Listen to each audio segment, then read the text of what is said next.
Olá pessoal, chegamos ao lançamento da nossa 4ª edição e é uma grande satisfação compartilhar tudo isso que estamos construindo juntos com cada um de vocês e com parceiros incríveis que somam ao nosso time e ao nosso conselho editorial. Nesta edição, buscamos compreender o que leva um paciente a buscar o auxílio da reprodução humana assistida. Refletir sobre essa questão elucida diversos caminhos que precisamos percorrer para construir não apenas uma experiência incrível na jornada de cada paciente, mas também nos faz compreender como podemos ajudar pacientes e profissionais a se conectarem ao propósito principal dessa busca, possibilitando o que há de melhor em cada situação e tratamento. Já conversamos também nas edições anteriores sobre o quanto o atendimento humanizado e o apoio emocional são fundamentais para prestar suporte a todos os envolvidos neste tratamento, pois são muitas as expectativas de cada paciente na área da reprodução humana, principalmente na condução do seu caso. E em muitas situações eles buscam compreender soluções além da infertilidade. Eles querem saber das diversas causas e os fatores que impactam na realização dos seus sonhos, desejos e expectativas, e ainda saber como dividir e compartilhar tudo isso com as pessoas ao seu redor. Então, por que devemos nos preocupar com essa tão falada experiência do paciente? Porque ela é a engrenagem que move para o sucesso ou para a transformação de uma jornada não apenas deles, mas de todos os envolvidos em seu tratamento. O principal objetivo da reprodução é gerar vida e realizar sonhos. Então, para dar início a essa criação, precisamos colocar em todas as etapas profissionalismo, todos os aprendizados e o amor ao que nos move nessa causa. Refletindo sobre isso, procuramos dialogar em cada edição sobre as principais informações do setor e compartilhar experiências entre as diversas funções da reprodução humana, dando cada vez mais voz aos pacientes que movem essa jornada e também aos especialistas que nos ajudam e nos auxiliam a compartilhar e promover essa troca de experiências entre todos os profissionais que atuam em nosso segmento. Agora vamos conhecer e ouvir o depoimento das pessoas convidadas para participarem desta edição.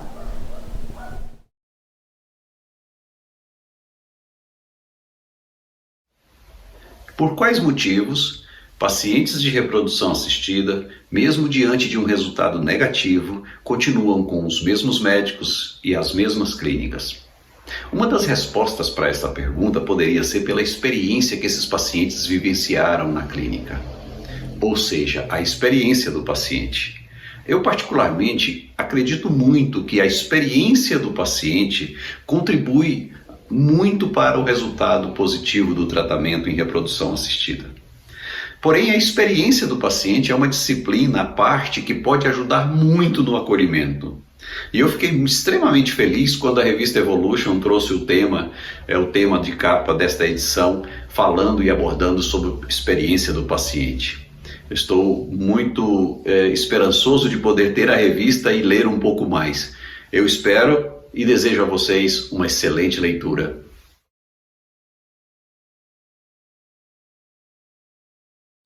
Olá pessoal, é um prazer estar vindo contar hoje um pouco para vocês sobre a experiência do paciente, principalmente aqui no lançamento dessa revista tão importante para o mercado da reprodução humana, a Evolution.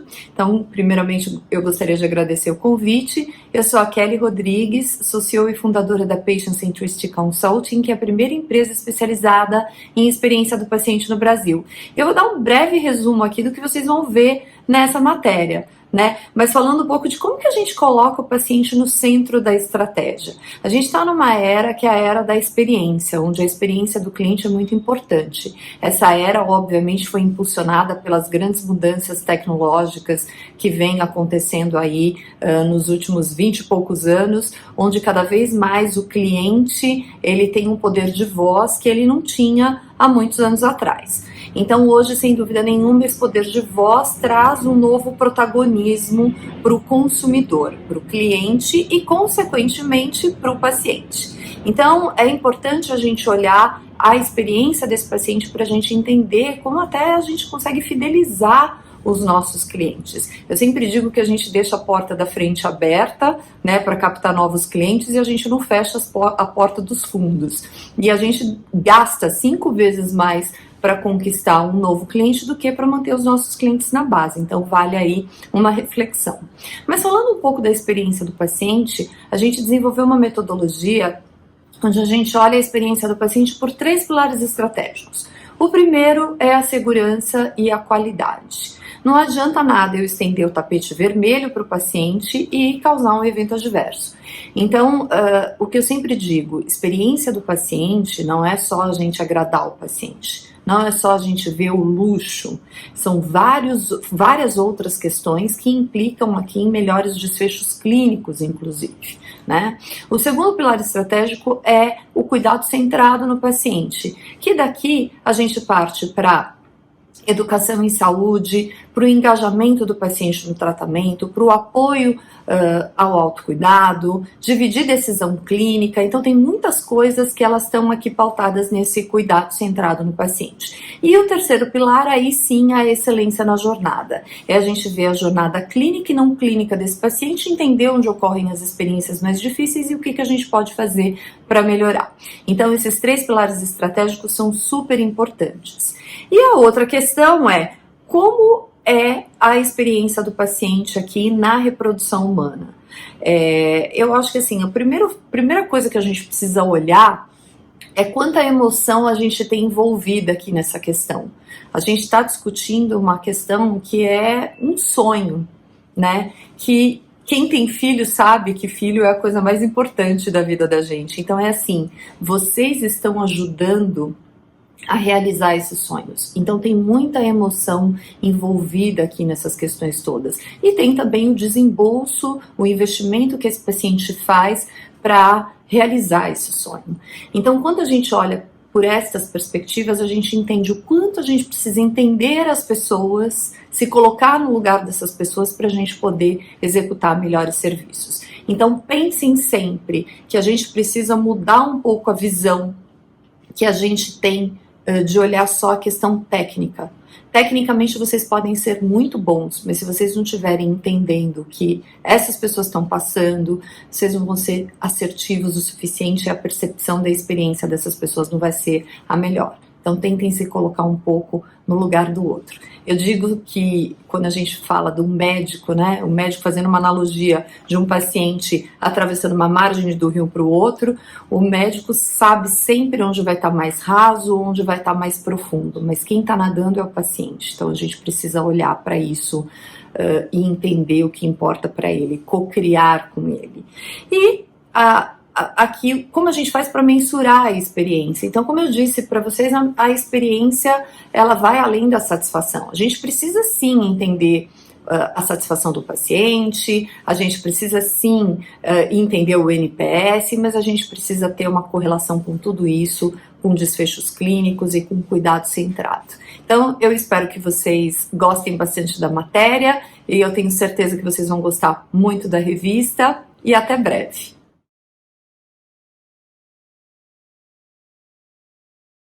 Meu nome é Otávio, eu moro no Canadá, tenho 55 anos, sou pai de 6 filhos, é muita história e muito filho. Quando eu me casei com o Marcel, eu já tinha 4 filhos, sendo que eram 3 do meu primeiro casamento. Quando eu me casei, me separei de minha ex-esposa, hoje minha grande amiga, e me casei com um homem depois disso. E junto com esse meu segundo casamento, nós adotamos uma criança. Acabou que não dando certo novamente, me separei, acabei conhecendo o Marcel. Quando eu conheci o Marcel, já tinha esse filho. E nós estamos juntos há 10 anos. Por volta do 5º, 6º ano de casamento, a gente começou a falar sobre filho. E, de uma forma natural, isso evoluiu para a FIV. Nunca a questão, a gente pergunta, por que vocês não adotaram? Geralmente, eu gosto sempre de aproveitar esses momentos dessas entrevistas para tentar esclarecer uma coisa para as pessoas. Ninguém pergunta, quase nunca, a um casal hétero por que ele não adotou. Essa sempre é uma pergunta que vai sempre para um casal do mesmo sexo.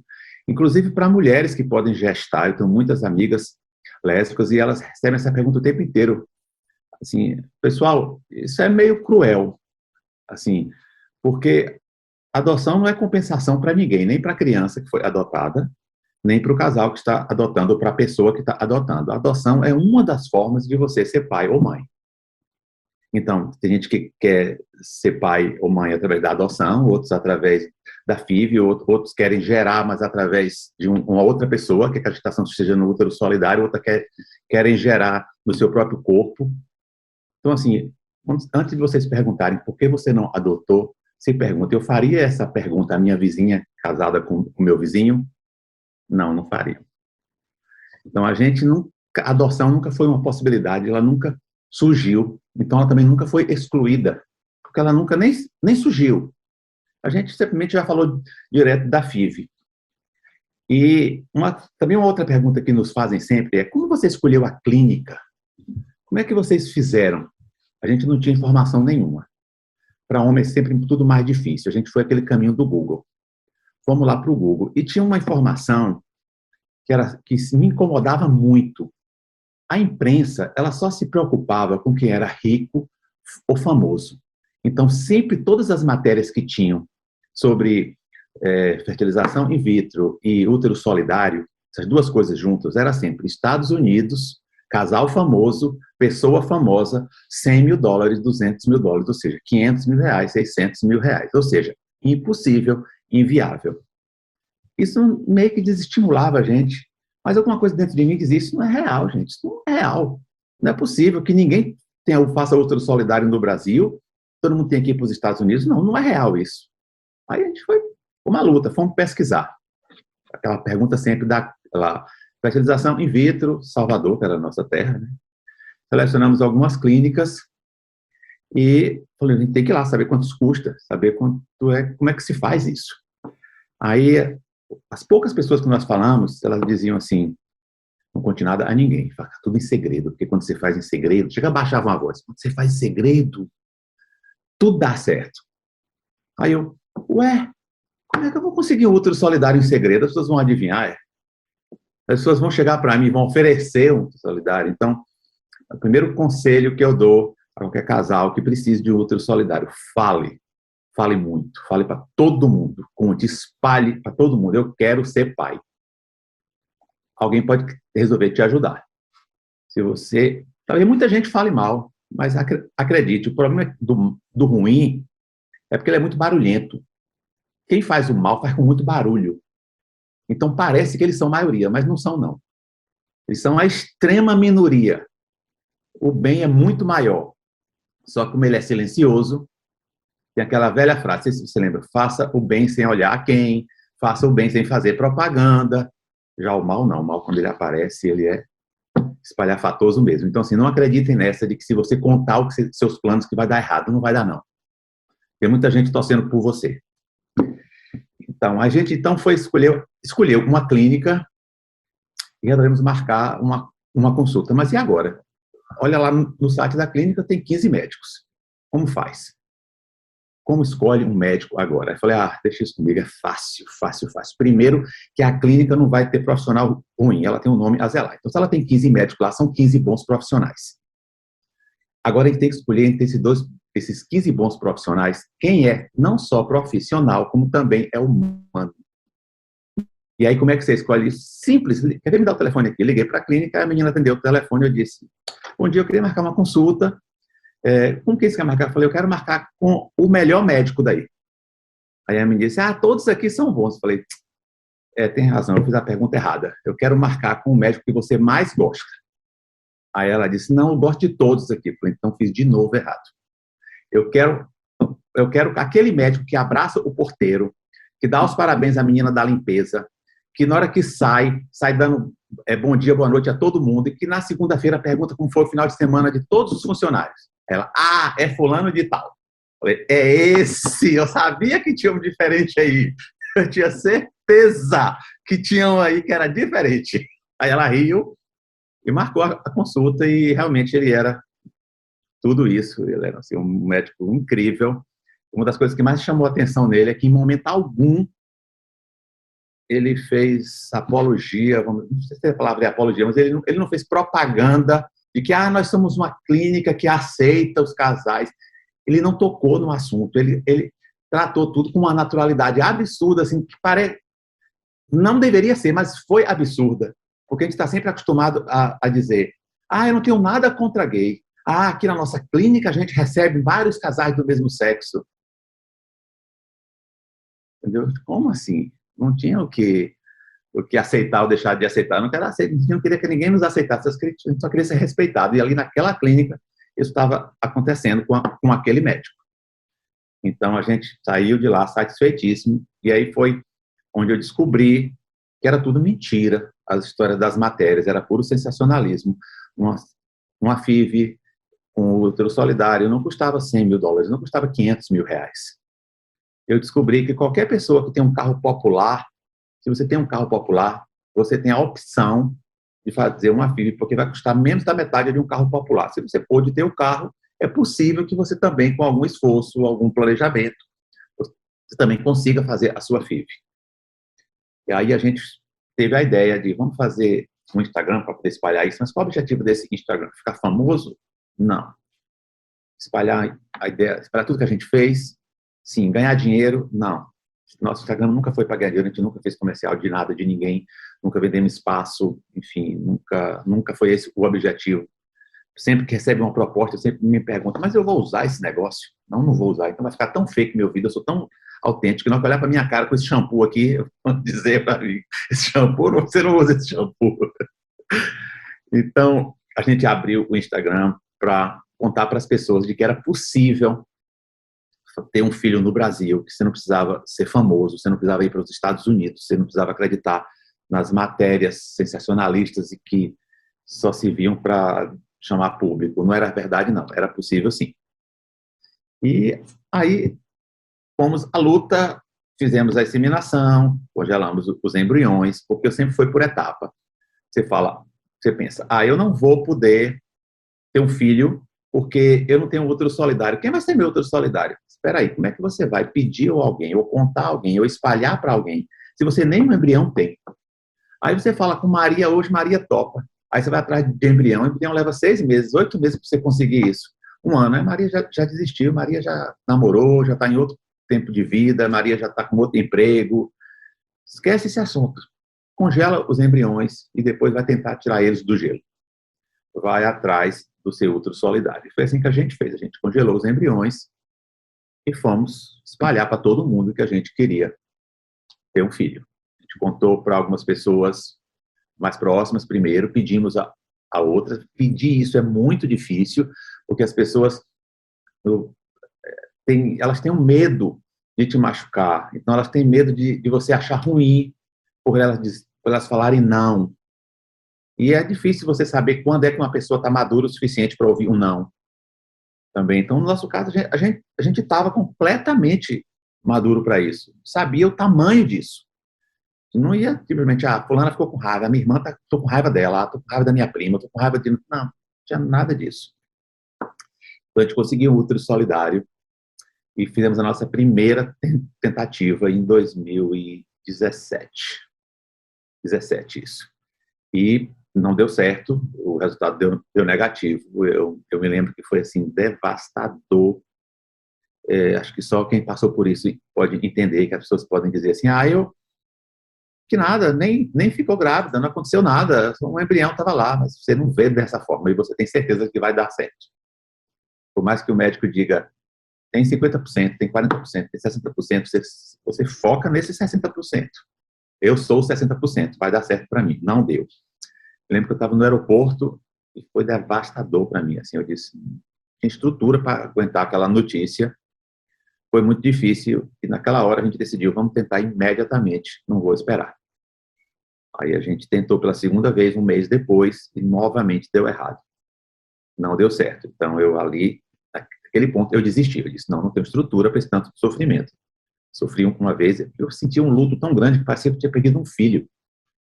Não parecia que tinha dado negativo um teste de gravidez, parecia que alguém estava grávida e que perdeu a criança. A sensação era de perda, não era de não ter conseguido.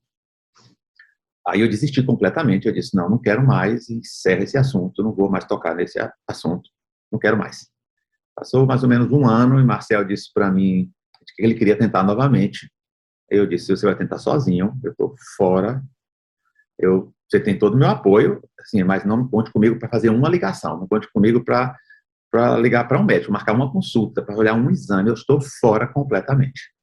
E realmente me mantive fora, e ele fez tudo sozinho, ele correu atrás de tudo, o médico sugeriu que tentasse um outro útero solidário, a gente conseguiu, ele conseguiu uma outra pessoa, e seguiu tudo, enfim, eu estava lhe dando suporte, mas realmente eu não me envolvi muito. Aí a gente marcou o dia da transferência, ele queria estar lá em Salvador para a transferência, aí eu disse, tá, então a gente vai.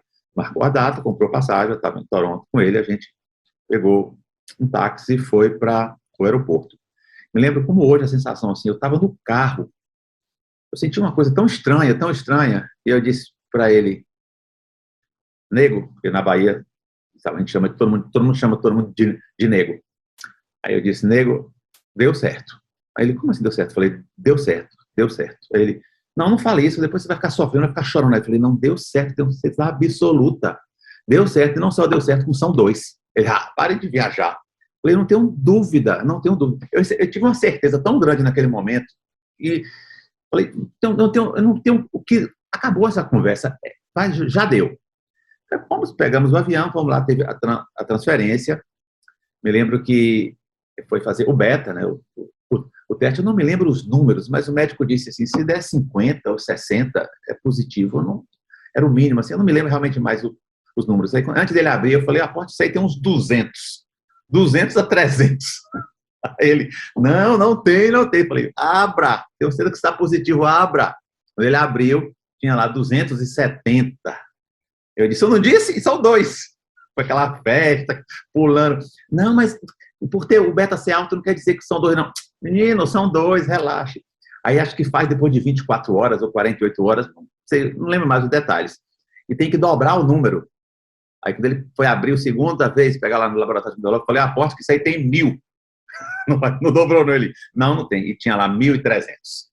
Não tinha dobrado, tinha quadruplicado. Eu falei, certeza. Mesmo assim, ele ainda estava na dúvida, fomos para o ultrassom, e aí estavam lá. Quando ele abriu a tela, tinha 2 pontinhos, antes do médico abrir a boca, eu disse, olha lá os 2.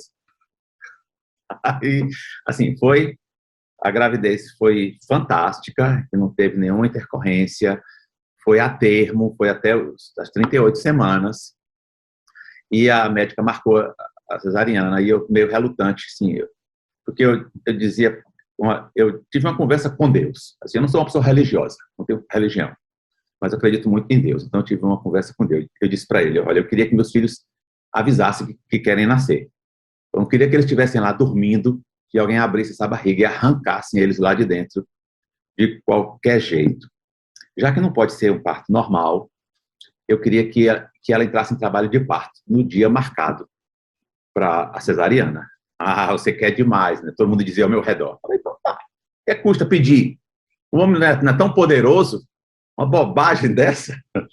E aí, estava marcada para o dia 2 de março, e na noite anterior ela entrou em trabalho de parto. Então, ela passou pelo trabalho de parto, toda até o momento da cesariana. Então, eu digo assim, Deus atendeu o meu pedido, e meus filhos vieram no momento exato que eles tinham que vir, às 38 semanas.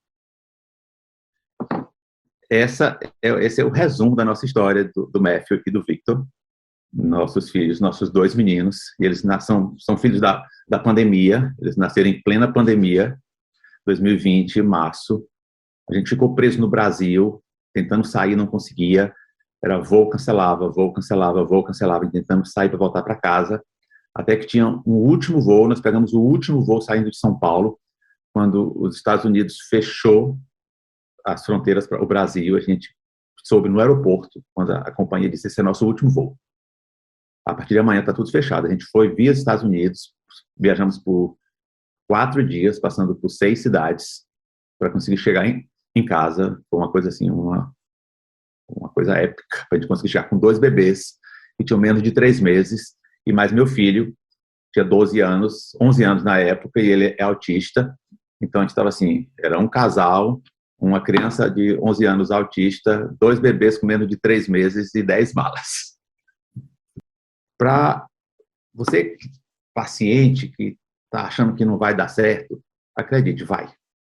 Vai sim. Deu para mim, dá para qualquer pessoa. Eu não sou melhor do que ninguém, não tenho mais dinheiro do que ninguém, não sou mais sortudo do que ninguém. Eu tentei 3 vezes para que desse certo. Não tinha mais emocional para tentar ir. E se você achar que não tem também, pare. Não se machuque, não force, não faça nada por ninguém. Enfim, se respeite o seu sentimento. E acredite, dá certo, dá sim. Quando te falarem, mantenha tudo em segredo, não conte nada para ninguém, isso é conversa fiada. Isso é conversa fiada. O bem é silencioso, por isso que a gente acha que o mal domina tudo. Mas não é verdade. As pessoas ruins, elas fazem muito barulho. Deixa elas fazerem o barulho delas. Siga a sua vida, continue falando. Você precisa de útero solidário, você precisa de alguém. Você que tem um filho, ele está congelado. Acredite, vai aparecer alguém. Tenha certeza que vai. Aparece para todo mundo, vai aparecer para você também. Não tenha dúvida. Já deu certo.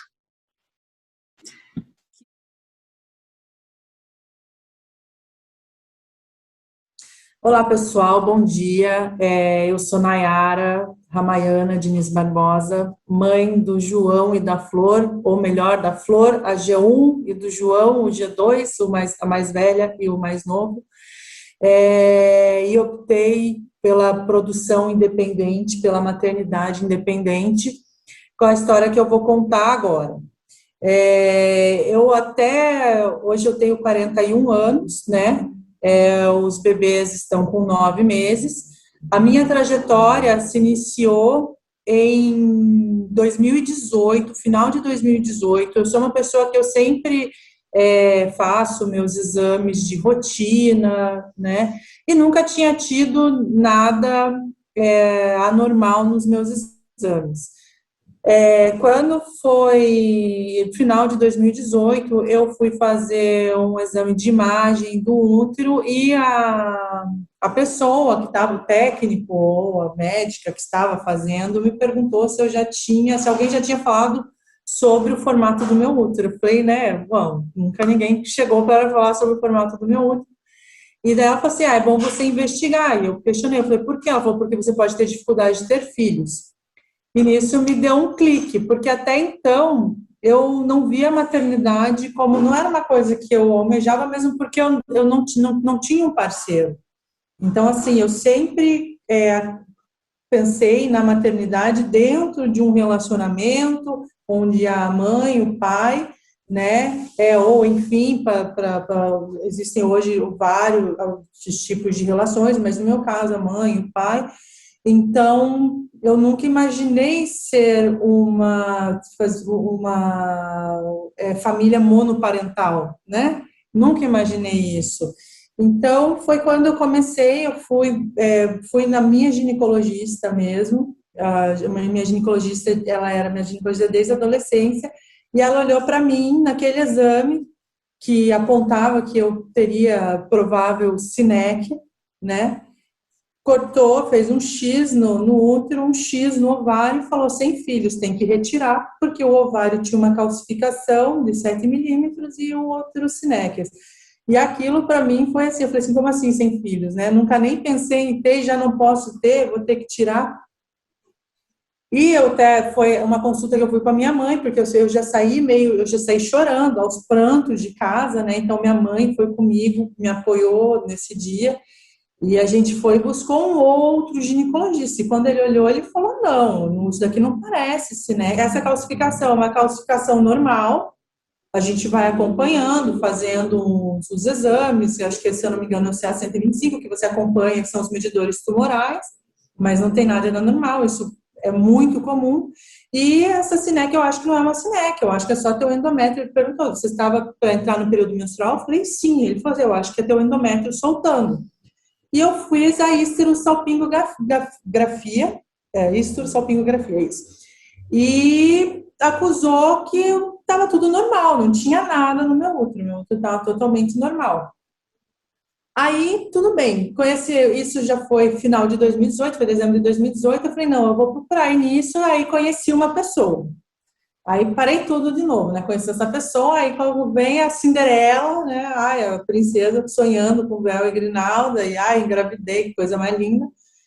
E no relacionamento novamente não deu certo. E foi então que em junho, em maio, eu procurei uma clínica, mas eu achei essa clínica um pouco.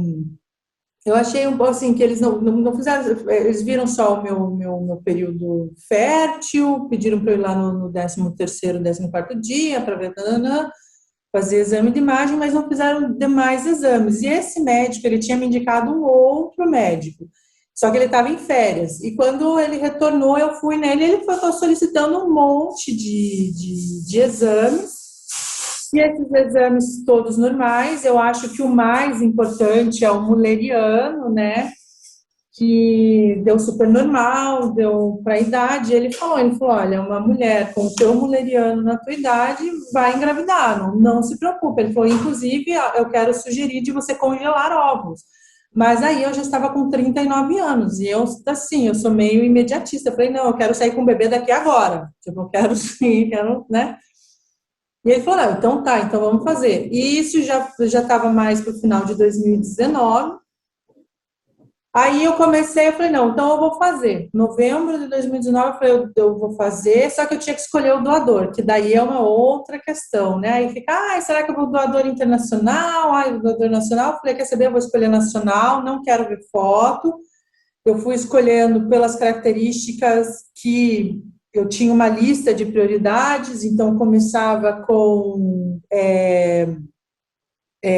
a parte de educação, então formado, fala tantas línguas, aí veio para a parte de saúde, não tem alergias, não tem histórico disso, daquilo outro, aí vinha para as partes de afinidades, gosta de comida japonesa, gosta tipo um Tinder do Procid, né, que você só não vê a cara da pessoa, né, mas você escolhe com quem bate ali, né, não, é esse daqui.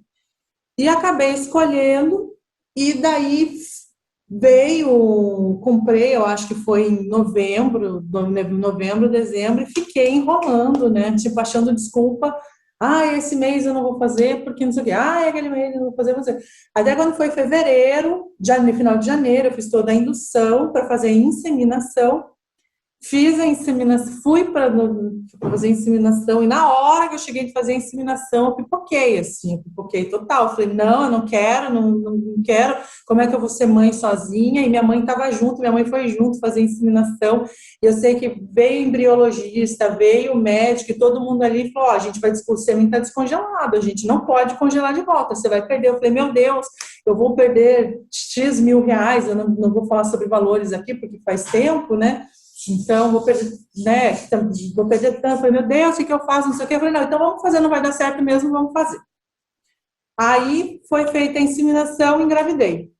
E assim, eu tinha achado que também, né, não vai dar certo, não é tão fácil assim engravidar, né? Tipo, se você for olhar para as estatísticas, numa relação homem-mulher, só 20% de chance de engravidar. Imagina uma inseminação, que é uma tentativa só, né, ali. Eu não estava fazendo coito programado, né? Fiz inseminação com uma amostra só. Então, quando foi chegando o dia, eu falei assim, tá, eu liguei para a secretária e falei, tá, e aí, o que eu preciso voltar aí, o que eu tenho que fazer? Ela falou, mas você já fez o beta? Eu falei, não. Ela falou, não, mas não deu certo, eu quero falar com o doutor, quero já tentar. Eu falei, não, mas faço o beta. Fui fazer o beta, eu estava grávida, e eu levei a gravidez até 10 semanas. Quando eu fui com 10 semanas, isso foi dia 15 de abril, e assim, eu sei muito bem a data, porque foi exatamente 4 dias antes do meu aniversário, eu fui fazer um exame, eu fui ao médico, não fui fazer exame de imagem, mas lá ele já tinha, ele começou a olhar, ele falou, olha, eu não às vezes os médicos, a gente, né, tem saia justa, e infelizmente eu tenho que dizer que o coração do bebê parou de bater. E Aí, tipo, meu mundo desabou. Eu falei, meu Deus, né? Aí eu não sabia o que fazer. Eu, lá no consultório, liguei para minha mãe. Aí saí de lá, já fui direto fazer exame de imagem e lá foi constatado realmente que tinha parado de bater, você recebe um atestado de óbito, né, fetal, e saí de lá, vim para casa. O meu médico já tinha me dado a requisição para fazer a MIU, não para fazer, não curetagem, mas fazer a aspiração, né? E eu cheguei em casa, eu falei, puta, é meu aniversário, né? Ir para uma maternidade, ficar lá com todo mundo, com o bebê no colo, chorando, e eu saindo de fazer, né, tirar conteúdo intrauterino. Eu falei, não, eu não quero isso para mim. Aí eu liguei para o médico e falei, olha, eu posso esperar um pouco para ver se vai acontecer naturalmente? Ele falou, pode. Ele falou assim, você tem até 30 dias, mais ou menos, você pode esperar, que o corpo ele vai liberar, depois que liberar, você faz um novo exame para ver se está limpinho, outro não, mas fica a teu critério. Se você precisar, me aciona que a gente vai para o hospital. E foi assim, foi no mesmo dia, isso foi acontecer tudo no mesmo dia, acho que foi umas 2, 3 horas, eu senti muita dor, muita dor, muita dor, e foram acho que os 3 piores dias da minha vida, assim, no qual minha mãe estava junto comigo, foi muito triste, mas ao mesmo tempo eu senti que foi muito respeitoso também, né, porque foi uma coisa assim, foi na hora que tinha que ser. Aí aí eu já fui, uma semana depois, já fui no médico de reprodução, eu falei, não, quero fazer já esse mês de novo. Ele falou, não, tudo bem, vamos vamos ver se está tudo certinho. Fiz, engravidei de novo. Aí engravidei de novo, mas aí eu tive o que se chama de um microaborto, né? Que você engravida, como é que fala mesmo? A implantação não ocorre de forma normal ou de forma, digamos, eficiente, enfim. E a menstruação desce basicamente como se fosse uma menstruação mesmo, nos dias certinhos. Então, assim, na verdade, eu só soube que eu estava grávida porque eu estava acompanhando, né? E essa, inclusive, né, eu li depois sobre isso, que muitas mulheres engravidam, perdem e nem sabem que estavam grávidas, né, porque isso é muito comum de acontecer. Aí, não satisfeita, eu falei, não, eu vou tentar mais uma vez. Fiz outra inseminação e daí deu um negativo. Eu acho que o negativo foi o pior resultado de todos. Eu acho que foi o pior, porque quando você engravida, você fala, não, engravidar, eu engravidei, né? Mas o negativo foi o pior. Aí foi aí que eu falei, cara, tô perdendo tempo, já tô assim, eu tô desde fevereiro, isso já era junho, já estamos em junho, sei lá, vai que meu corpo libere, tipo, 1 milhão de ovos, eu não sei quantos libera, acho que não lembro quanto que é, eu acabei lendo, sou leiga, mas acabei lendo, mas, que se libera todos, me dá aí uma menopausa precoce, eu perdi tempo, tudo, não, eu vou fazer a fertilização. Aí foi em julho, eu fiz toda a indução e fiz a punção em agosto, do qual eu tive, aí fazendo, né, que tem aquele funil, né, existe um funil da FIV, né, eu tive lá 14 folículos, os 14 folículos, 10 ovos, 9 maduros, 8 fertilizados. Um parou de evoluir e 7 foram para D5. Nossa, uma taxa de sucesso mega alta, né? Porque geralmente de 10 você fica aí com 1, né? O meu foram 7 e eu implantei 2 a fresco, que foi, eu fiz a punção acho que no dia 19, no dia 25 de agosto eu fiz a transferência e também achei que não ia dar certo. Não vai dar certo, eu comecei a passar muito mal já 4, 5 dias após a implantação, a transferência, não a implantação, a transferência, né? Comecei a passar muito mal, achei que era da progesterona, e passando muito mal, eu já queria suspender todos os medicamentos, liguei para o médico, ele falou, não, calma, faz o beta, só que eu só ia fazer no dia seguinte, eu fiz um teste de farmácia e deu que eu estava grávida, fiz o beta, deu que eu estava grávida, e no que ele falou comigo, ele falou, olha, acho que é gemelar, acho que os dois, você está passando tão mal, eu tô achando que é gemelar, e quando eu fiz os dois, implantaram e evoluíram e estão aí dormindo agora às 9h30, se Deus quiser, 1 hora de sono. A Flor e o João, que é a Marcela Flor e o João Marcelo, que são os gêmeos, né, resultantes nessa fertilização. Não é uma caminhada fácil, eu acho que principalmente é muito difícil, é difícil se você perde, é difícil se dá negativo, é difícil você, a quantidade de aplicação de hormônios, assim, ou progesterona já por si só, ele dá uma depressão, então tudo é muito difícil, não é nada fácil, não é fácil porque você fica entrando nas histórias e você vê muita história negativa, muito não conseguiu, teve 25 óvulos, mas nenhum fertilizou, teve não sei o quê, mas assim, cada mulher tem um histórico diferente, são exames diferentes, tipo, meus exames estavam todos dentro da normalidade, então não tinha nada, então assim, foi como a médica falou assim, vai dar certo, não deu certo agora, porque apesar de você ter uma taxa a do mulheriano alto, os seus óvulos já são mais velhos, você vai encontrar o bom, existe o bom aí, não foi na primeira tentativa, não foi na segunda tentativa, a gente vai encontrar, mas eu só tinha, assim, a minha FIV, eu falei, quando eu fiz 3 inseminações da FIV, quando chegou na FIV, eu falei, não, chega, não tinha nem mais condições financeiras de ficar tentando, porque a gente sabe que não é barato, a inseminação em si é barato, não é barato, ele é um custo bem menos elevado.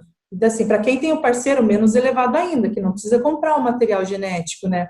Mas, assim, ele é muito mais acessível, não é nada impossível. A FIV já não. O que encarece muito a FIV são os medicamentos, né? Medicamentos são muito caros, então, e você toma e você incha muito. Então, assim, é muito difícil. Não é uma caminhada fácil, é uma caminhada difícil. Graças a Deus, eu tive minha mãe do meu lado, que assim, coitada, ela vai ser canonizada, porque eu quase deixei ela louca, né, porque um dia você chora, um dia você ri, um dia você tem, assim, uma alteração de humor muito, muito frequente. Peraí só um pouquinho, tá? Você tem uma alteração de humor muito, muito alta, e é difícil você ficar lendo, você passa madrugadas acordada, lendo e lendo e lendo, e vendo que o que não pode dar certo, o que pode dar certo. Eu estudei muito, né, eu fiquei estudando para não ficar presa em Instagram, em Story, em Facebook, o meu não deu certo, não sei o quê. Então, eu fiquei estudando mesmo artigos científicos para entender qual era o processo, entender o que poderia não acontecer. E, às vezes, assim, Deus também, assim, a gente também, né, quem acredita, tem a vontade de Deus também, né? Então, assim, pode estar tudo certo e simplesmente não era para ser, né? E, então, não é uma caminhada fácil. E o que eu acho que, assim, que hoje em dia, que eu acho muito importante, esse assunto está sendo mais abordado, porque, assim, por exemplo, para minha filha, hoje, quando ela chegar numa idade que ela tenha maior consciência, eu vou falar, olha, quer congelar óvulos? Quer pensar numa maternidade mais tarde? Porque, assim, eu nem se falava nisso, né? E talvez, se eu tivesse congelado lá antes dos 35, talvez eu não tivesse, porque eu teria uma quantidade maior de óvulos. E pelo que eu estudei, eu já tinha uma quantidade menor de óvulos. Bom, então, assim, eu não podia. E o óvulo congelado, só o óvulo, ele tem menor chance de sucesso de uma transferência depois de uma fertilização do que já o embrião, né, congelado.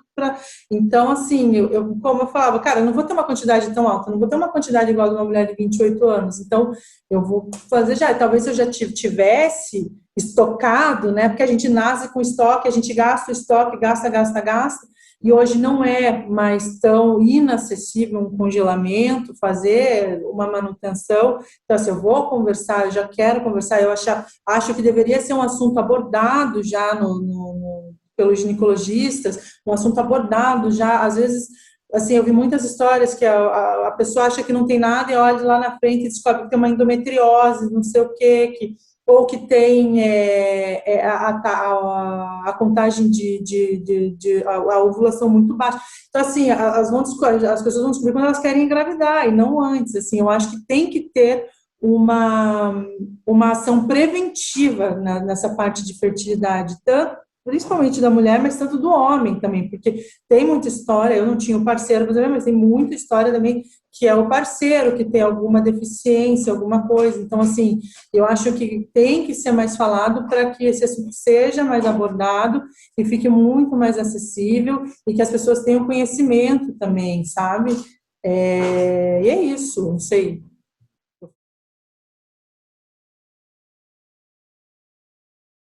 Eu sou de Santa Catarina e hoje eu moro no interior de São Paulo. E foi aqui que começou a minha jornada em busca da maternidade.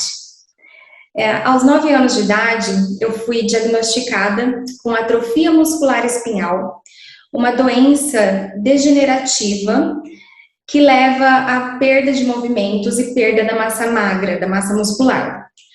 Os médicos me falaram que era para eu aproveitar a minha vida, porque aos 15 anos de idade eu ia estar numa cadeira de rodas. E graças a Deus isso não aconteceu. Eu conheci o meu marido aos 15 anos e ele começou a buscar como poderia me ajudar no meu tratamento, mesmo sem ter formação nenhuma na área da saúde, e ele resolveu fazer fisioterapia para aprender a cuidar de mim. Então, meu marido se formou em fisioterapia e aos 18 anos a gente se casou. E a gente veio morar para São José do Rio Preto e a gente falou assim, olha, agora a gente vai começar a nossa jornada pela busca de ter um filho. Então, nós fomos aos médicos, que eu precisava de uma autorização dos médicos para engravidar, porque eu tinha essa doença degenerativa. E os médicos falaram, olha, você é diagnosticada com atrofia muscular espinhal e isso não te impede de carregar uma gestação. E também você não vai passar a sua doença para a criança. Então, você está liberada para engravidar. E aos 23 anos, nós engravidamos. E foi uma festa. Primeiro neto da família, todo mundo muito feliz. Mas eu tive um descolamento de placenta. E logo no início, eu tive um sangramento muito grande. E eu comecei a fazer o repouso, a tomar os medicamentos. E eu passei 4 meses de repouso. Mas quando eu fui fazer um ultrassom, eu descobri que o bebezinho não tinha mais batimento cardíaco. E eu tive que passar pelo aborto, pela curetagem. Não foi fácil. Eu acho que foi uma das maiores dores que eu já senti na vida. Não dor física, né? Dor daquele sonho indo embora, daquela esperança, daquele sapatinho que a gente já tinha comprado, dos presentes que a gente já tinha recebido. Então, lidar com tudo isso foi muito doloroso. Com o tempo, eu entendi que esses 4 meses que eu passei de repouso fizeram muito mal para a minha saúde. Eu fiquei muito mais atrofiada. Os meus músculos foram morrendo. E nessas doenças neurológicas degenerativas, a gente não recupera novamente o músculo. Se você perde, não tem como ganhar. E então eu decidi que a gestação, para mim, não seria algo que iria me fazer bem, por mais que os médicos tivessem me liberado. Então eu comecei a pensar em útero de substituição. Na época, eu tinha minha cunhada, mas ela não podia fazer para mim, por causa de uma resolução do CRF, que falava que a pessoa tinha que ter um filho, pelo menos. E depois eu comecei a buscar pelo mundo. E eu fui para os Estados Unidos. Lá nos Estados Unidos, eu conheci uma clínica onde o médico, quando eu fui me consultar com o médico, ele perguntou, por que você não pode carregar a gestação? E eu falei que eu tinha essa distrofia e também que eu queria utilizar óvulos doados, porque eu estava insegura que, como os médicos falavam que eu podia engravidar, que não ia me trazer prejuízo nenhum à minha saúde, e não foi o que aconteceu, eu fiquei com medo de os óvulos poderem sim transmitir alguma alteração genética para o meu filho. E eu falo que ele era um anjo falando isso para mim, porque o médico falou assim, mas vamos investigar, vamos tirar essa certeza. Aí eu falei, nossa, mas no Brasil a gente já investigou, já fiz todos os exames e nunca descobrimos nada, porque naquela época aqui ainda não tinha os exames que tinham lá. E o médico falou assim para mim, você vai fazer um exame de sangue e a gente vai descobrir o que você tem. A gente vai ter a certeza disso. Aí foi dito e feito. ele perguntou pro meu marido, para você tá tudo bem se a gente precisar utilizar óvulos doados? E o meu marido falou, olha, para mim tá tudo bem, mas se a gente tiver a possibilidade de usar os óvulos dela, eu gostaria de tentar até o final. Então, foi aí que eu comecei a busca pelo diagnóstico. Eu falo que esse médico foi muito consciente, porque ele poderia ter pulado essa fase. E não, ele foi mais a fundo. E graças a ele, eu consegui descobrir que eu estava há 15 anos com o diagnóstico errado. Foi aí que eu pausei por um tempo o meu projeto de ser mãe, porque eu precisava digerir esse novo diagnóstico. Eu precisava entender como que eu ia lidar, porque o tratamento era totalmente ao contrário, tudo que eu fazia não era o correto. Então, eu precisava readequar a minha vida para essa nova doença, né? E foi o que eu e o Adriano fizemos. E depois, quando nós decidimos retomar a maternidade, a paternidade, né, a busca por esse sonho, nós começamos a buscar útero de substituição na Índia, que era um lugar muito mais em conta do que nos Estados Unidos, porque quando nós fomos para lá, nós descobrimos que os Estados Unidos é um país onde o útero de substituição é muito caro, e você não tem um real valor, assim, exatamente quanto você vai gastar. Existem extras que podem ir muito longe e ficar fora do que a gente poderia pagar. Então, na Índia, na época, era um pacote que a gente conseguiria pagar, cabia no nosso bolso. Então, a gente começou a preparar documentos, tomamos as vacinas que precisavam, e aí eu recebo a notícia que a Índia proibiu o processo de útero de substituição, que é a barriga de aluguel, para estrangeiros. E aí, mais uma vez, eu vi que eu estava sem chão, que o meu sonho estava desmoronando, e eu falava, por que para mim tem que ser tão difícil, né? Para tanta gente é tão fácil. Mas eu não desisti.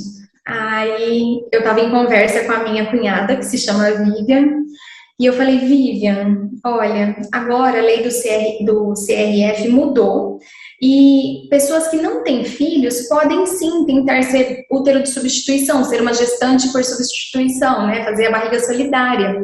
E aí a minha cunhada aceitou na hora, a gente fez os exames e tudo estava correndo muito bem. E aí eu tinha 4 embriões que nós conseguimos fazer análise genética, porque, sim, essa nova doença que eu tenho, essa doença que eu fui diagnosticada, né, essa nova doença, ela passa, sim, para o bebê. É uma chance de 50% de transmitir essa alteração genética para o bebê. Então, todos os meus embriões tiveram que ser analisados.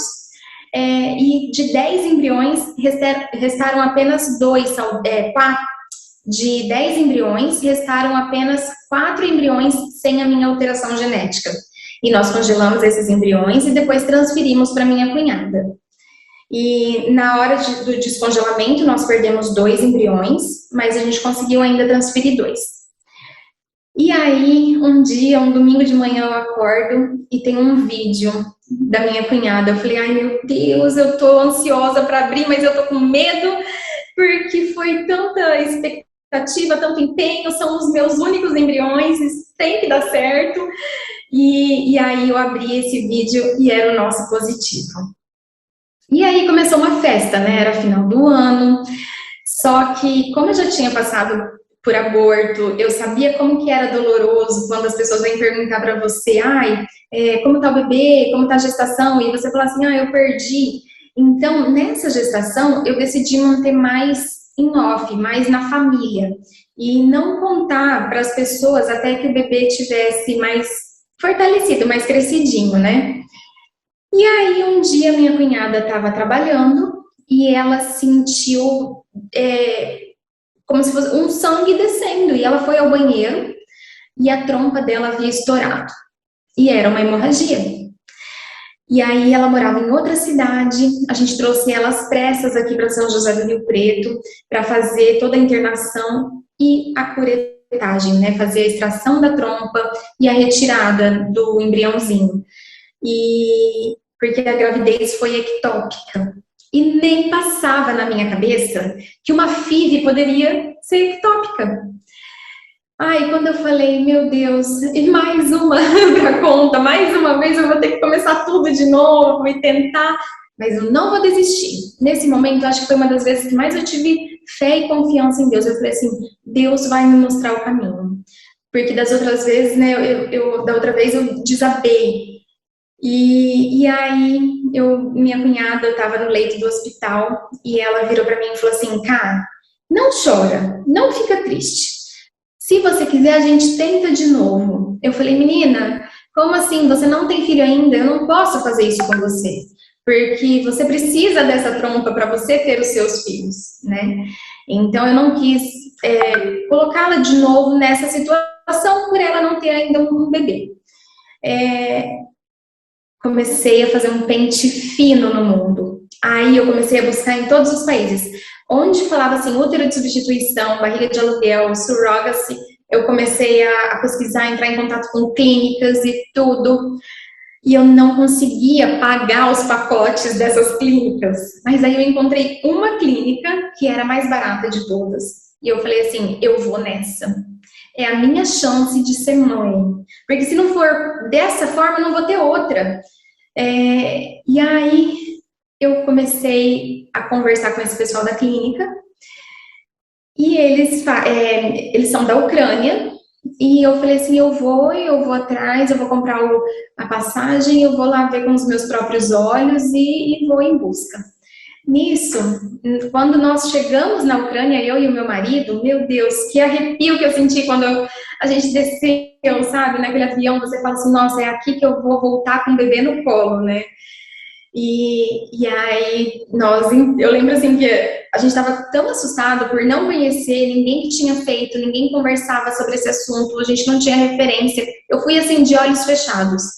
E aí eu lembro que a gente entrou no carro, né, para chegar no hotel da clínica, e esse carro não chegava nunca, e a gente achou que a gente estava sendo raptado, que iam levar nossos órgãos, porque sabiam nossos RH do sangue, e aí a gente começou a ficar assim com muito medo, até que no final deu tudo certo, a gente demorou bastante, mas chegamos, e aí eu assinei o contrato com a clínica, eu não perguntava nada, eu simplesmente queria um filho. Eu fui assim, literalmente, eu botei de lado qualquer coisa que pudesse me...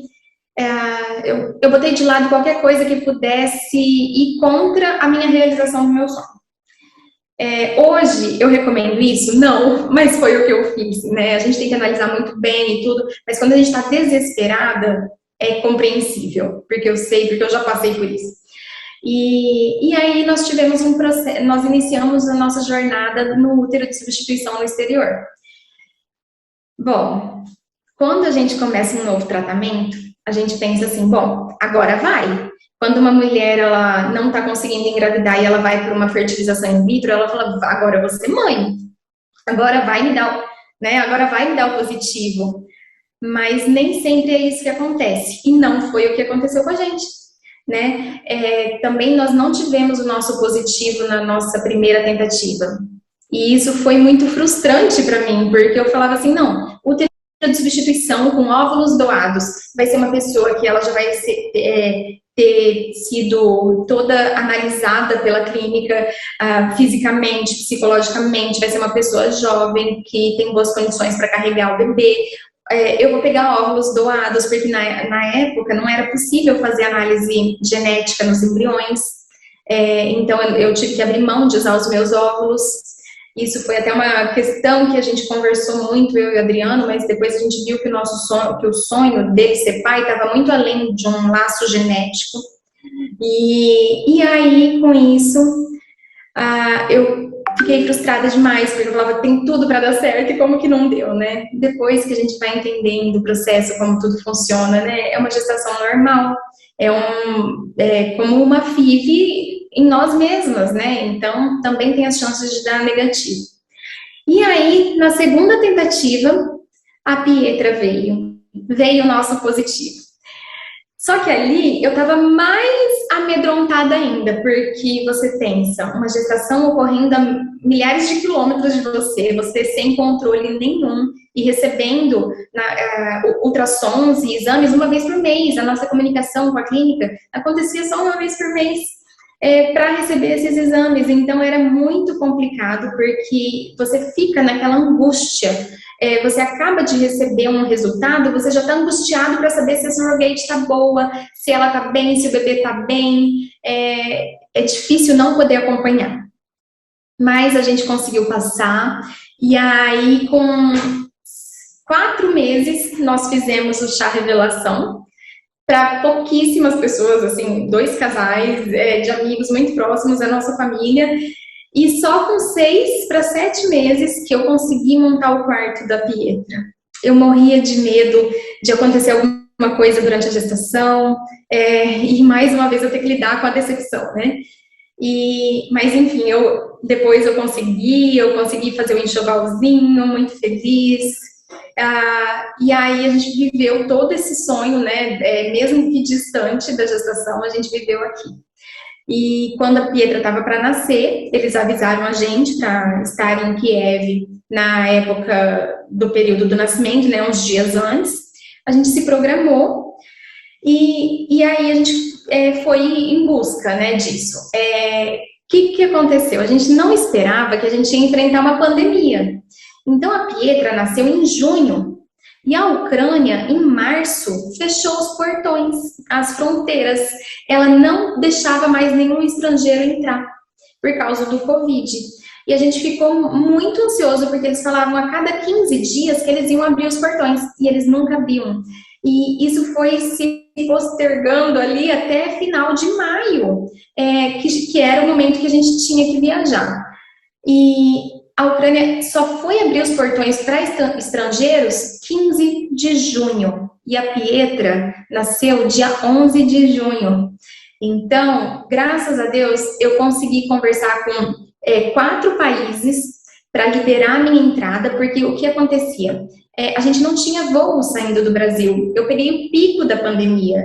Então, na Europa, a Europa não aceitava ninguém, ela estava fechada, o Brasil não tinha voo para lá, só voo para repatriação, e eu não tinha autorização nenhuma para entrar. Foi muito difícil, porque eu tive que conversar com todos esses países, mas chegou na hora do embarque, a autorização não chegava. Aí eu fui fazer o check-in, a mulher do check-in falou assim: olha, você pode ir lá trocar sua passagem que você não vai embarcar. Eu falei: eu preciso embarcar, minha filha vai nascer e eu vou embarcar. Ela falou: você não vai.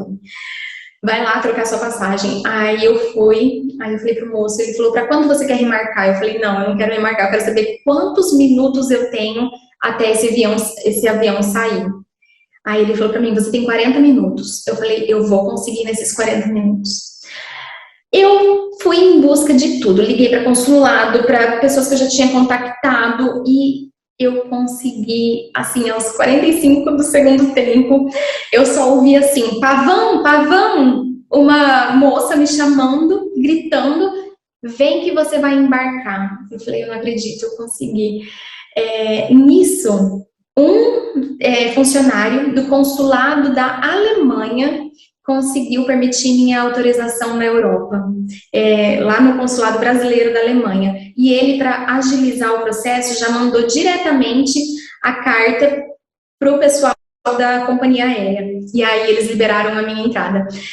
Eu confesso que até o avião decolar, eu estava achando assim: eles podem me tirar daqui a qualquer momento e eu não vou ver o nascimento da minha filha. Mas graças a Deus deu tudo certo, o avião subiu e aí eu pude relaxar, sabe? Eu falei: agora ninguém mais vai me tirar daqui. E aí chegamos na Ucrânia e nós fomos para uma quarentena, ficamos 10 dias hospedados num hotel, trancados no quarto. É um hotel designado pelo governo ucraniano. Tínhamos que fazer testes de Covid, aferir a temperatura várias vezes ao dia também. Era muito assim, era muito bem cuidado esse aspecto lá.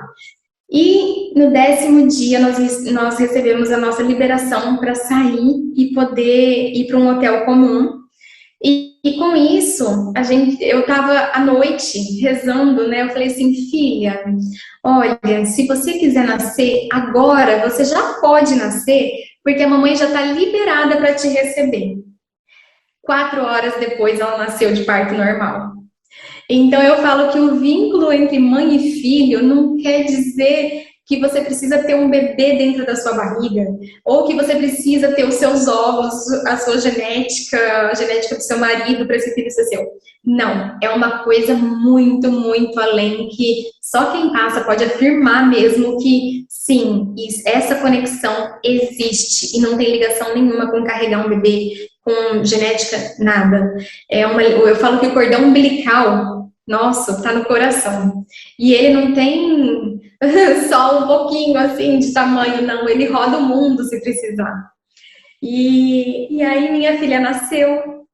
Nós pegamos a Pietra com 2 dias de nascimento, porque ela não podia sair do hospital antes, né? Porque tem o tempo de praxe, que o hospital mantém a Pietra lá, o bebê, no hospital. E aí, quando eu recebi a minha filha nos meus braços, aí eu falo que foi o nosso parto, porque eu me arrepio toda vez que eu lembro disso, porque quando eu senti que eu estava carregando a minha filha, e que dali pra frente eu nunca mais na minha vida deixaria de carregá-la em meus braços, ali eu nasci como mãe. E a partir disso, nós tiramos os documentos da Pietra, né? A gente tem que fazer um exame de DNA, porque lá na Ucrânia, a gente precisa ter pelo menos um vínculo genético. Um dos pais precisa ter um vínculo genético, no caso, então, foi o Adriano que teve. E já hoje existem outros países que não precisa ter esse vínculo genético, você consegue fazer o processo de barriga de aluguel no exterior, em outros países, sem esse vínculo. E aí, depois do teste de DNA, nós tiramos a certidão de nascimento ucraniana da Pietra. E depois da certidão de nascimento ucraniana, nós tiramos o passaporte brasileiro, certidão de nascimento brasileira. E ali tá lá, mãe Camila Pavão. Isso para mim é aquela sensação de venci. Eu lutei pelo meu sonho e eu consegui vencer.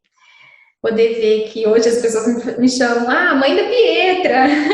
Isso aí para mim não tem felicidade maior nesse mundo.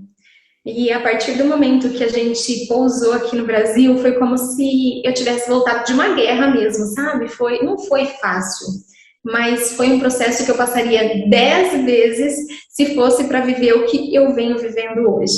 Hoje minha filha é a maior bênção das nossas vidas, da família inteira, porque ela é um anjo enviado por Deus.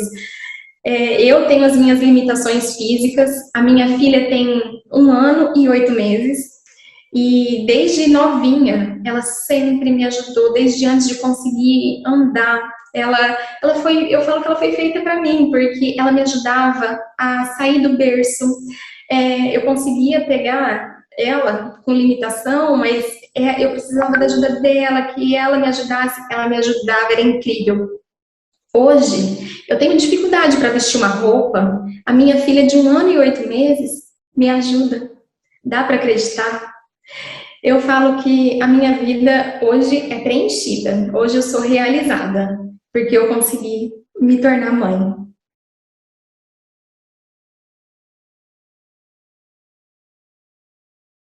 Olá, tudo bem? Eu sou o Rodolfo e venho apresentar para vocês uma matéria que fiz especialmente para a nova revista Evolution. O que é o concierge? O tema do concierge. Um profissional que nós vemos em todas as áreas de serviços, passando dos hotéis, clínicas médicas, hospitais, laboratórios de reprodução humana, até em condomínios de luxo, iates e jatinhos. Vamos conhecer um pouquinho da história e a importância que esse profissional teve no período de pandemia e no pós-pandemia também. Ouvir e servir com excelência é uma arte que só esses profissionais sabem reconhecer e oferecer aos nossos clientes. Quero agradecer a nova revista Evolution por essa oportunidade, por ter contribuído com essa matéria junto aos demais profissionais. Me sinto muito honrado em poder estar aqui levando para você, meu caro leitor, um pouquinho do nosso conhecimento. Espero que você saia com muito mais informação e conhecimento. Parabéns, Revista Evolution, e a todos os profissionais que estão atrás desse novo sucesso. Muito obrigado.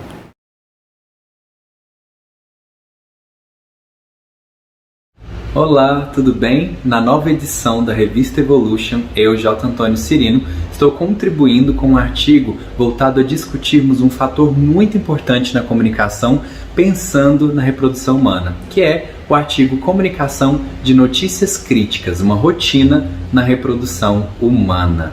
É importante pensarmos que o setor saúde ele tem apresentado diversos desafios quanto à comunicação com os clientes, dentre eles, quando precisamos, por exemplo, abordar diagnósticos, resultados e desfechos críticos ou que não atendam às expectativas dos envolvidos. Na reprodução humana, essa é uma questão ainda muito presente em todas as etapas da rotina de atendimento aos pacientes e familiares. Neste sentido, nós podemos refletir como um dos exemplos mais comuns e que tem centralidade durante a jornada do paciente na reprodução assistida, que é o momento de comunicação do resultado do exame em situações de embrião aneuploide. A sensação dos profissionais médicos e médicas pode ser de que nada do que foi dito e orientado anteriormente sobre as possíveis chances e probabilidades de isso acontecer é lembrado ou levado em consideração durante o momento da consulta, o que pode acarretar aí em um momento de ruptura da confiança e expectativa neste processo. É por isso que essa temática é tão importante para pensarmos sobre essa comunicação realizada tanto dos profissionais com pacientes familiares, como também entre os profissionais envolvidos. Dessa forma, convido você para a leitura deste artigo na nova edição da Revista Evolution. Muito obrigado.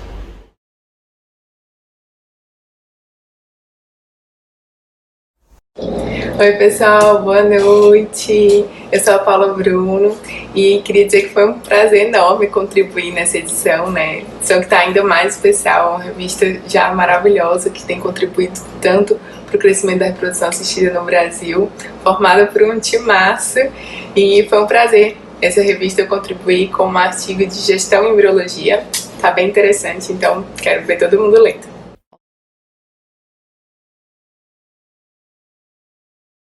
Olá, eu sou a doutora Ângela Dávila, diretora do Embrio Centro de Reprodução Humana de Bento Gonçalves, no interior do Rio Grande do Sul. Na quarta edição da revista Evolution, eu escrevo então sobre o novo paciente. Quem é o novo paciente? Um paciente que questiona mais, um paciente que interage mais e que é detentor de muita informação disponível nos meios de comunicação atualmente. Esse paciente vai nos procurar nas mídias sociais, como Instagram, Facebook, YouTube, no nosso site, e ele procura não só um médico competente com uma boa formação acadêmica, ele procura um médico mais humano, uma equipe que possa acolhê-lo e que não o trate como mais um dentro da sua clínica. Nesse artigo eu comento que a individualização do paciente, levando em consideração não somente aspectos clínicos, mas também os aspectos emocionais, isto é, o que cada paciente quer do seu tratamento e o que cada paciente pode fazer no seu tratamento, obviamente objetivando ter o seu bebê, mas como é que a gente pode fazer isso de forma mais individualizada, que é prestando a atenção no paciente. E trazendo essas informações, eu trago a minha experiência do que as mídias sociais mudaram na minha vida profissional. Com as mídias sociais eu pude mostrar quem realmente eu sou para aquele paciente que não me conhecia, e é incrível como hoje eu tenho muito mais prazer no atendimento aos pacientes, porque me procuram os pacientes que realmente querem estar comigo. Eu diria que o Instagram tornou a vida médica mais prazerosa ainda, porque o paciente que me procura, ele já sabe quem eu sou. Eu procurei então nesse artigo falar sobre a característica desse novo paciente, muito mais questionador, e aquilo que a gente pode fazer para atender melhor esse paciente. Eu espero que vocês gostem e que possam contar com a minha experiência. Um abraço e até mais.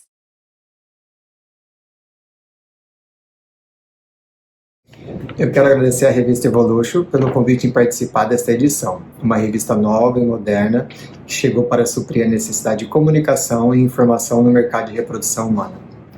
Pensando na nova paciente, a nova reprodução humana, a MedFed foi moldada para atender todas as expectativas do paciente quanto a do médico, pois a dos médicos são muito importantes, pois são eles que alinham junto ao paciente cada etapa do seu procedimento, incluindo a aquisição da medicação. Podemos dividir a jornada do paciente em 3 pilares básicos. São as médicas, os médicos, as medicações e o laboratório. Esses 3 pilares precisam andar em sincronia, em harmonia. Assim evitamos qualquer contratempo com essa paciente. Espero que com essa edição vocês possam conhecer melhor a jornada do paciente junto à aquisição da medicação. E quero deixar aqui meus votos sinceros de sucesso para a revista e dizer que me sinto lisonjeado em ter participado. Obrigado.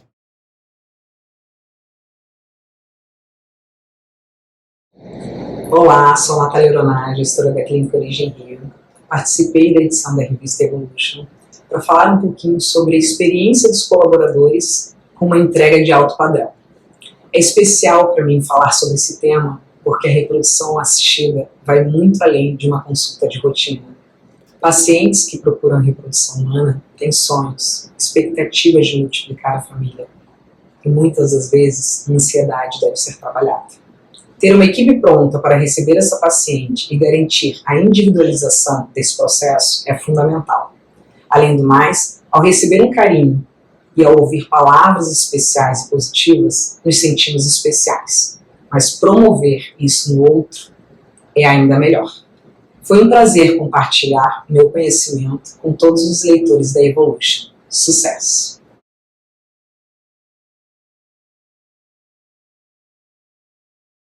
Olá, aqui é a Bruna Demarque, eu sou psicóloga há 8 anos e trabalho no contexto de psicologia e reprodução humana, reprodução assistida, há mais ou menos 7 anos. Mais especificamente, eu atuo no Centro de Reprodução Humana de São José do Rio Preto e também em consultório particular. Gostaria de agradecer muito pela oportunidade de ter participado da edição de março da revista Evolution. E nesta matéria eu trouxe aí reflexões a respeito dos aspectos psicológicos de mulheres que recebem óvulos de doadora. Nós já sabemos que as mulheres que vão para tratamento de reprodução assistida não vão porque querem. Vão porque por trás disso, né, na maioria delas, já tiveram aí tentativas de insucessos que envolveram sim, né, muita carga emocional, psicológica. E quando a mulher descobre que com os próprios óvulos já pode não ser mais possível ela conseguir a reprodução, pode ser também uma dor e um luto muito grande para essa mulher. E é isso que eu trouxe nessa reportagem, essa proposta para a gente ter essa compreensão maior do aspecto psicológico, do emocional dessas mulheres que recebem os óvulos e o quanto a psicoterapia é útil nesse processo e pode trazer uma qualidade de vida, um bem-estar muito maior nesse período dessa mulher e desse casal. Foi mais ou menos sobre isso que eu quis abordar e eu deixo aqui a minha admiração pela revista Evolution, por este projeto ser tão bonito e também de poder levar aí tantas informações úteis aos profissionais que estão aí, né, nesse meio e também ao público leigo, de uma forma simples, acessível, né, e que com certeza já está trazendo aí, né, um respaldo muito positivo para essa população. Então fica aqui a minha admiração e a minha gratidão por esta oportunidade. Podem contar sempre comigo e recebam aí todo o meu carinho. Um forte abraço.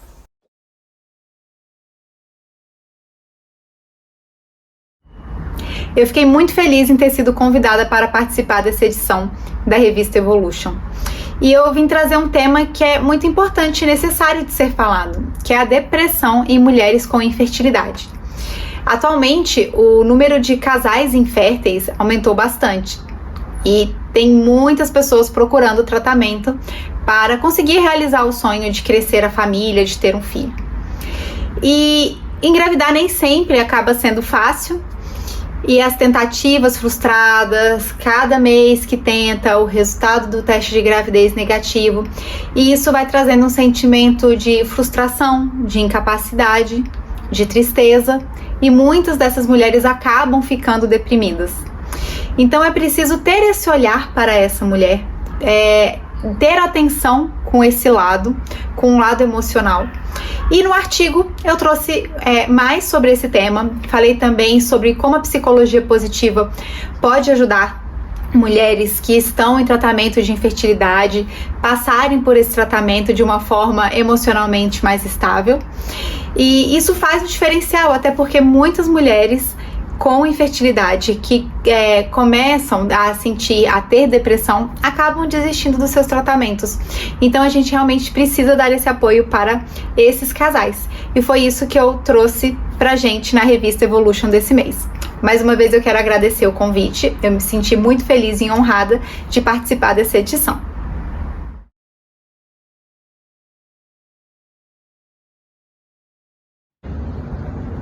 Olá pessoal, tudo bem? Meu nome é Amanda, eu sou coordenadora do Fleury Fertilidade.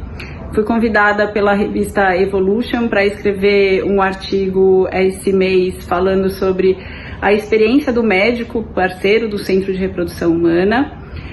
Não podemos esquecer que ele também é um dos nossos principais clientes.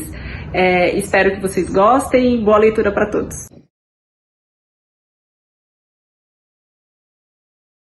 Meu nome é Edson Borges Júnior, sou de formação cirurgião geral e urologista, mas trabalho com reprodução humana assistida desde antes da minha formatura. Sou formado em 1984, veja bem, estou velhinho, já um dos mais velhos aí da reprodução, e faço aí desde antes da minha formatura, onde tinha um ambulatório de reprodução humana antigo lá na Universidade de Campinas. A área de reprodução é uma área encantadora, porque ela é muito jovem. Se nós falarmos em medicina, se nós falarmos por exemplo, o primeiro bebê de proveta em 78, primeiro no Brasil em 92, se a gente está falando em medicina, é um tempo muito pequeno quando a gente compara todas as outras técnicas. E muito importante também que é uma área em que a renovação do conhecimento ela é muito rápida, talvez mais rápida que a imensa maioria das outras especialidades. O nosso curso de pós-graduação aqui, a gente sempre fala que se você ficar 5 anos sem estar atuando na área, você vai estar completamente perdido e inapto para fazer qualquer coisa. Então essa é a beleza da reprodução humana assistida. E outra beleza desta área é a multidisciplinaridade. Isso é, nós falamos em biologia, nós falamos em tratamento médico com o paciente, nós falamos no laboratório, nós falamos na ética, nós falamos na organização, nós falamos em finanças. Isso é, a gente sabe hoje que os serviços de reprodução, eles, na imensa maioria deles, eles são empresas. Então também nós, como médicos, aprendemos a gerir empresas, que isso é muito importante dentro da nossa área. E formar pessoas assim, não só da área médica, como da área laboratorial, a gerir esses novos serviços. Esse comportamento é um comportamento bastante bacana. Eu tenho muito orgulho aqui de estar no Fertility Medical Group. Nós vamos completar 30 anos o ano que vem. Olha, mais um outro velhinho aí colocando na história, o Fertility. Completamos 30 anos o ano que vem. E temos muito orgulho do nosso serviço, que crescemos. Nós damos uma importância muito grande às publicações científicas. Nós temos uma área de organização científica, uma área que volta para a publicação de trabalhos científicos e realização de outros trabalhos, em que isso nos dá muito orgulho. Nós publicamos, em média, mais ou menos 10 trabalhos por ano em revista Peer Review indexada. Já nos últimos 10 ou 12 anos, a gente vem com essa quantidade de publicações, e isso é uma coisa importante, Viviane. Isso é uma coisa importante porque, como eu disse, a formação não só do médico, mas como do embriologista, ele tem que se atualizar. E a gente vê que essa atualização traz muito resultado na própria probabilidade de gravidez desse casal. Isso é, o discernimento sobre o que você está fazendo interfere muito no resultado. Isso é, hoje o embriologista não é um técnico que vai lá, que olha o embrião, que pode ser substituído por uma máquina ou que injeta. Ele tendo discernimento, ele vai descobrir as coisas que potencialmente podem estar certas para continuar ou que potencialmente estão erradas para se tirar. Porque nós estamos falando em uma especialidade médica em que, diferente de qualquer outra, em que se tem, por exemplo, o tratamento, se tem a convalescência e depois a potencial cura, aqui não. Aqui, naquele momento em que a gente dá o resultado do beta-HCG, ou viveu ou morreu. Então, isso é muito importante, é muito cru, e com uma probabilidade de sucesso baixa. Isso é, nós, espécie humana, somos a espécie de menor potencial reprodutivo comparado a todos os outros mamíferos. Enquanto nós temos 20, 25, 30% por mês de fecundidade natural, normal, de um casal fértil, qualquer outro mamífero tem acima de 90%. Então, falar do negativo para nós é muito mais frequente do que falar com o positivo. Que é uma outra coisa que a gente tem que aprender também. Isso é, a como mostrar esse negativo e como não deixar este casal desistir com esse negativo. Então, isso é uma tarefa muito difícil. Quando falar para o casal parar? Quer dizer, é muito difícil isso porque isso é muito pessoal. Em primeiro lugar, nós temos que muito respeitar a decisão do casal. Eu, quando era mais novo, cansei de falar para o casal parar, e hoje o Pará está correndo aqui do meu lado, as criancinhas estão correndo aqui do meu lado. Então é uma coisa muito difícil, realmente, parar. Sempre tem que se orientar o casal que a vida desse casal não pode parar. Isso é, muitos casais param a vida por anos, e às vezes as relações conjugais elas se deterioram por causa dessa tentativa. O que é importante, nós do lado de cá, nós como médicos, como embriologistas, nós temos que definir a probabilidade de sucesso. E a gente sabe que essa probabilidade de sucesso é crescente. Isso é, quando a gente não tinha reprodução assistida, 30, 40 anos atrás, tinham casais que tinham 12 filhos, tinham casais que tinham 3 filhos. Então, por que esse casal, e nenhum deles fazia contracepção? Porque um poucos, outros muitos. Porque, às vezes, a natureza tomava conta desta história. Entende? Então, hoje, nós nos baseamos muito na condição clínica e laboratorial deste casal. A história é, se esse casal tem embrião bom, viver, ele deve continuar. Esse é o grande ponto. Isso é tecnicamente falando. Lógico que, quando nós tomamos outras opções, suas doações de gametas, de óvulos, de espermatozoides, ou a doação de embrião, a chance é melhor? Lógico que ela é melhor. Porém, muitos casais não estão preparados para a doação de gametas. Eu sempre falo para o casal, você só vai para uma doação de gameta ou de embrião quando você tiver 100% de certeza. 99,9% não serve, porque é uma coisa sem volta. Realmente é muito difícil a gente falar para o casal parar. Lógico que existem algumas limitações biológicas. Se a mulher que já está na sua menopausa, ou que tem uma reserva ovariana zero, praticamente zero, o homem que não tem espermatozoide mesmo após uma exploração testicular, quer dizer, existem algumas condições em que tratar com o seu próprio gameta não vale a pena. Mas também existem condições em que a gente trata o casal com doação de gametas e essa gravidez pode não acontecer.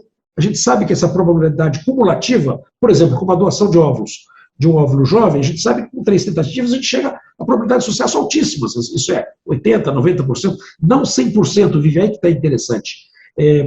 Coincidentemente, no final da semana passada, tem um serviço na Espanha, um serviço grande, que realmente promete a gravidez com 3 ciclos de transferência em doação de óvulos, não devolve 100% do dinheiro oferecido por esse casal.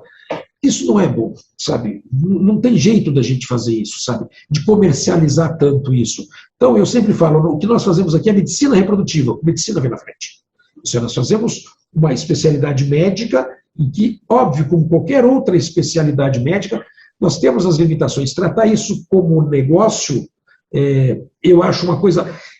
Existem algumas tendências comerciais para essa história, eu acho isso muito perigoso. Eu acho que o desvio... Lógico, e ainda bem que a imensa maioria dos profissionais são profissionais bons, mas os desvios podem acontecer como qualquer outra área. Então, isso é uma preocupação. Vamos tratar isso com medicina reprodutiva e deixar o casal decidir. Isso é um ponto importante. Para mim é uma honra muito grande representar a Sociedade Brasileira de Reprodução Assistida para fazer esse congresso. Esse congresso vai ser aqui em São Paulo, dia 31 de agosto, 1, 2 e 3 de setembro. No auditório do Frei Caneca, aqui em São Paulo, capital. É um auditório muito bacana, um espaço muito bacana. E, Vivian, vamos fazer todo presencial. Eu sei que é um desafio ainda. O convidado internacional ainda ele está com muita não disposição para vir ao Brasil, mas a gente, mesmo que a gente tenha menos gente, a gente quer fazê-lo todo presencial. Fica mais gostoso assim. Essa interatividade eu acho que está faltando um pouco. Os 2 últimos foram ótimos. Roberto Antunes e a Maria do Carmo organizaram super bem, foi fantástico, mas o meu desafio aí agora é fazer esse congresso totalmente presencial, mesmo que nós tenhamos um pouco menos de convidados internacionais. O nome do congresso é Reprodução Assistida Além da Infertilidade. E por que disso além da infertilidade? Porque hoje a gente sabe que a gente trata um número enorme de casos em que não são inférteis, que estão fazendo reprodução assistida por outros motivos. Existem vários, as uniões uniparentais, as uniões homoafetivas, os diagnósticos genéticos pré-implantacionais para as doenças monogênicas, quer dizer, aí vai ter uma lista enorme, e a gente quer abordar as novas composições familiares, sem dúvida alguma. Isso é pelo IBGE, existem 18 composições familiares, imagina, eu já tentei vê-las todas, a gente se confunde, mas são 18 composições familiares, olha que incrível, não é só, deixou de ser pai, mãe, filho e filha, quer dizer, tem mais 17 além dessas. Então é desta linha que a gente vai levar o congresso. Uma novidade, na verdade, nós temos duas coisas bacanas. Uma, nós vamos fazer o Consenso Delphi. O Consenso Delphi ele foi feito no congresso passado também, que significa nós nos reunirmos, mais ou menos entre 8 e 10 profissionais, e que nós vamos estudar uma área e trazer um consenso sobre esta área, e esse consenso só sai quando existe unanimidade. Então, às vezes, essas conclusões elas vão e voltam várias vezes até que surja um consenso, e o tema deste ano vai ser reprodução assistida e redes sociais, e mídia social. O envolvimento do médico hoje, não só na nossa área, mas em todas as áreas, com a mídia social, ele é importante, ele é necessário, mas como tudo, quando se vê uma pletora muito grande de um tipo de tecnologia ou de um tipo de informação, algumas coisas erradas podem sair, e a gente vê isso um pouco na reprodução assistida, como em todas as áreas. Então, o que a gente quer? A gente quer justamente dar algum tônus, ou alguma direção, ou alguma opinião, melhor assim, dizendo para que esses jovens profissionais, que são eles que estão mais inseridos nas mídias sociais, possam ter um grau de informação adequado. A nossa área é uma área pequena, a reprodução assistida é uma área pequena, a nossa sociedade é uma sociedade pequena, mas muito atuante. E pelo fato do casal não se sentir doente, o que é errado, a gente sabe que infertilidade é uma doença, isso está no Código Internacional de Doenças e é uma doença, então apesar do casal não se sentir assim, muitas vezes a ânsia de se conseguir uma gestação, ela é trabalhosa para o casal. Então ele tende a ser submetido, felizmente por uma minoria muito pequena de profissionais, algumas situações, não só de diagnóstico como terapêutico, que não são adequadas. Que não é que não sejam comprovadas cientificamente, porque hoje a gente só pode usar, mesmo o Código de Ética Médica manda a gente só pode usar uma tecnologia que seja comprovada cientificamente. O seu Conselho Federal de Medicina, em todas as suas resoluções, até a última de 2021, coloca, você só pode usar uma alternativa médica em que haja comprovação científica. Mas o casal fica tomado por isso, quer dizer, nós estamos conversando um pouquinho antes, talvez só se compare a oncologia, onde se faz um tratamento totalmente fora do convencional, quando se está morrendo. Quer dizer, infertilidade se compara a isso. Às vezes se tomam alguns tratamentos que não vão servir. Pelo contrário, a gente vai fugir da bioética. A gente não vai fazer beneficência e está fazendo maleficência. Então isso é importante. Então a rede social é uma área muito envolvida nisso, e esse é o nosso Consenso Delphi. Uma outra novidade bacana, nós vamos fazer um campeonato de conhecimento de reprodução assistida. Então que história que é essa? Esse campeonato é o seguinte, vão ser profissionais de 10 anos de formado ou menos, que vão lá ficar mediante algumas perguntas, que nós vamos fazer 26 perguntas, uma para cada ano do Congresso da Sociedade. E quem responder mais rápido e acertar mais, vai ganhar um prêmio. Vem para o pessoal jovem mesmo. Qual vai ser esse prêmio? Inscrição, estadia e passagem para o próximo Congresso, que vai ser em Aracaju, que é o Jorge Caldas que está organizando. Então isso é uma novidade, é uma brincadeira que é bacana, mas para atrair o profissional jovem para esse congresso. Outros temas, a gente vai abordar novamente os aspectos legais e éticos de reprodução, vamos ter uma mesa bacana dessa história, vamos falar dos aspectos emocionais também, vamos focar um pouquinho mais na área masculina, lógico, eu sou urologista, eu vou dar um pouquinho do tom da área masculina, que às vezes fica um pouquinho fora, então eu me aproveito dessa oportunidade de estar organizando e puxar um pouco para essa área, mas é uma área bastante interessante, e dos temas tradicionais também, tratando todos, a endometriose. Há um tema interessante, e nós vamos fazer muito ponto e contraponto. O tema interessante hoje, Vivi, é o seguinte, se você for em qualquer literatura médica, pede para a gente transferir um único embrião. Bacana. Só que já existem publicações e opiniões muito interessantes dizendo que, puxa vida, será que eu tenho que transferir um embrião em todas as vezes? E você sabe que a gente muda, viu? E realmente, em algumas situações, eu mesmo, pessoalmente, eu mudei, quer dizer, transferir 2 embriões não é errado. Então a gente vai colocar isso em discussão. Puxa vida, será que toda vez que transferir um como o europeu? Mas o europeu transfere um porque o Seguro Social paga e obriga ele a fazer isso. Porque quando você pergunta para o casal e explica, e vai na literatura, sabe, essas coisas elas balançam um pouquinho. Então a gente vai colocar em discussão novamente isso também. E aí vão os temas, quer dizer, são muitos pontos e contrapontos, são 4 dias, vão ter cursos pré-congressos interessantes, curso prático de criopreservação, vamos ter um curso pré-congresso de genética para infertileutas, um curso pré-congresso de fator masculino, que a gente fez esse curso recentemente no Congresso da Sociedade Brasileira de Urologia, com o pessoal mais jovem, pela primeira vez, nas últimas 4 ou 5 anos, o urologista mais jovem está se envolvendo em reprodução. E isso é uma novidade para nós. Então, é mais uma coisa que a gente está colocando aí no Congresso.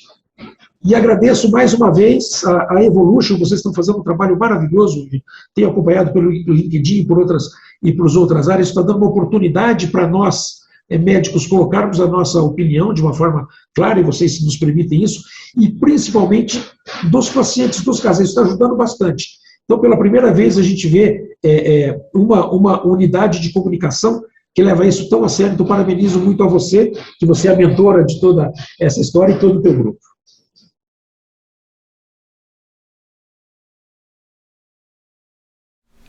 Muito obrigada a cada um de vocês que compartilhou aí histórias, aprendizados, experiências e profissionalismo para enriquecer a nossa 4ª edição. Agradecemos ao nosso conselho editorial, ao nosso time da revista Evolution e a todos que trabalham para ampliar, fortalecer e desenvolver esse segmento da reprodução humana. E agora chegou a hora de você conhecer a nossa 4ª edição, está aqui repleta de matérias, reportagens, artigos. Acesse aqui o QR Code e baixe agora a sua edição. E venha aprender, compartilhar, trocar experiências com todos os conteúdos que estão aqui. Sua participação é fundamental para o fortalecimento dessa nossa jornada. Muito obrigada, continue acompanhando aí o trabalho da Evolution e somando a essa trajetória. Vamos juntos transformar e desenvolver cada vez mais o nosso segmento? Um abraço a todos vocês e até o nosso próximo encontro. Tchau, pessoal!